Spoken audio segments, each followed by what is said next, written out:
Hey YouTube, this is Deadpoolzilla, and like I promised, here are my Marvel picks. Hope you like them. Alright, let's start this off with,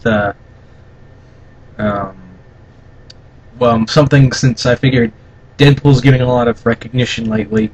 I figured why not come out with a short movie, and let's have it with, his first limited series, his first series on his own. The Circle Chase. This was a cool one because this gave Deadpool his first spotlight, and it would be a cool way to introduce all the other characters like Taskmaster, Domino, Sabretooth. Well, they've already introduced Sabretooth, but you know what I mean. Black Tom, a couple other mercenaries and assassins that were in that series. It's a fun shoot 'em up kind of story. And who would I'd really like to see over is Nolan North is cool, but I think John Casser, who did the voice for Deadpool in the animated series, in the Ultimate Alliance series games, I think he has the better voice of Deadpool. That's who I imagine. That's who I imagine whenever I read the Deadpool comics. That's who I imagine. That's the voice of Deadpool. Let's just say that's who I think it plays a better Deadpool rather than Nolan North. But I'm looking forward to him doing Deadpool's voice in Wolverine in the second season of Wolverine and the X-Men. Moving on, we have now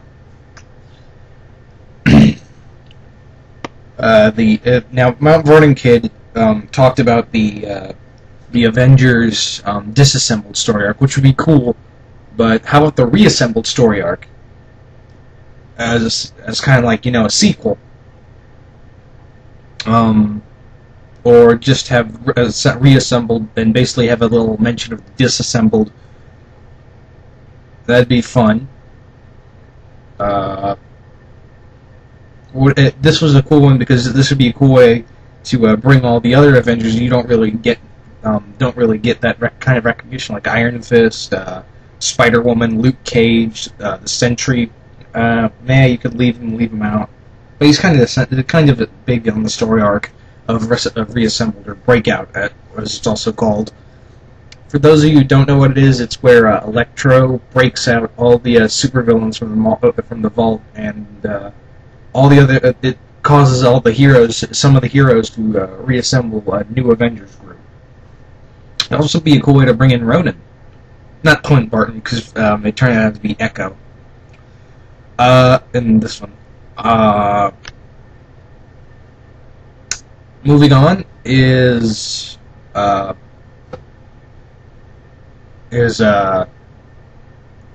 moving on to the Spider-Man. Well, let's go to Spider-Man first. I've got two Spider-Man story arcs now. I agree with Mount Vernon Kid and having a Maximum Carnage story arc. That Kid, you don't know this, but that's my favorite story arc, Spider-Man story arc too. And I would have put it on here, but he basically said everything that needed to be said about it, in my opinion. So, if you want to know how it would work, or why we should make it, why Marvel should make it into an animated movie, just watch his video. But here are the other two that I like. First off is Kraven's Last Hunt. It's another dark story arc, and Kraven, it doesn't get that much spotlight. People who just watch the movies or something like that, they usually just know about three supervillains, usually: Green Goblin, Venom, and Dr. Octopus. That's about it.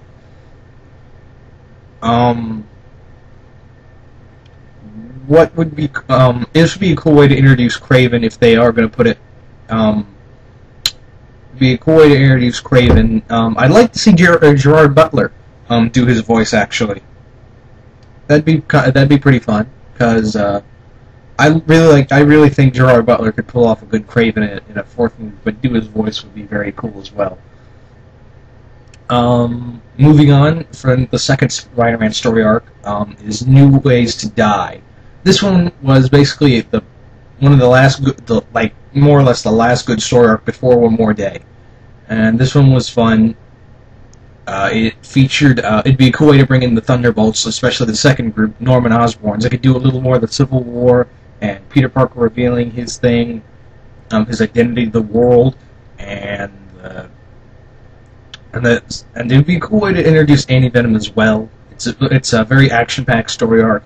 The fight sequences are great. So yeah, that one would be cool. Those are my two Spider-Man story arcs. Next up we have Wolverine Enemy of the State. Probably one of the coolest Wolverine stories ever. It was done by Mark Millar and John Romita Jr. Great team. They did kick ass. As well. This one, if you don't know what it is, it's where Wolverine gets mind controlled into working for the Hand, and they send him to try and kill off the other Marvel superheroes like Daredevil, Fantastic Four, Elektra, Captain America, the other X-Men, some S.H.I.E.L.D. agents. So it's a fun one, and Wolverine's more or less unstoppable in this one, and it'd be pretty cool. I'd also like to see, if he's still alive or not, I'd like to see the guy who did the original 90s voice for Wolverine in the 90s animated cartoon series of X-Men come back and do his voice. I mean, Scott McNeil and Steve Blum did great Wolverines, but I can't decide. But it'd be cool to see his first voice actor. Well, not his first voice actor, but the one who gave him the real voice, because he got an Australian accent from one voice actor before in this series called in SpiderMan and His Amazing Friends. He had an Australian actor do his voice, and that gave him like the. But that the '90s series gave him a real Wolverine voice for the first time. Moving finally, actually, is a Punisher Max movie.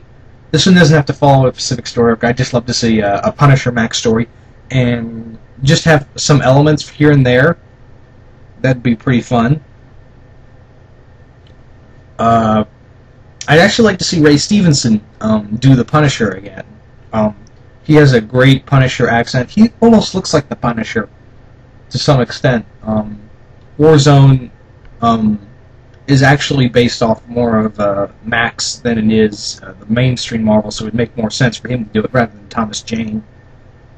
I'm not going to get into an argument of who was the better Punisher. I just don't want to.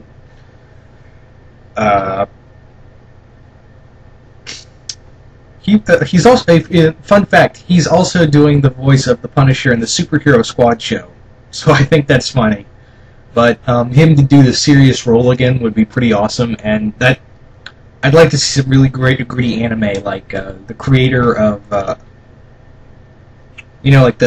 like some Elfen Lied crap, like blood flying everywhere, or someone's head getting impaled on a chair, or all that good stuff. So those are my picks for Marvel animation. I have a couple others, but I don't want to run this thing out too long. Like I have Marvel Zombies 1, Moon Knight 1, a Thor movie, not like Son of Asgard, but Hulk's Future Imperfect. I got a bunch, but those are the major ones I really want to see. So I'm out, YouTube.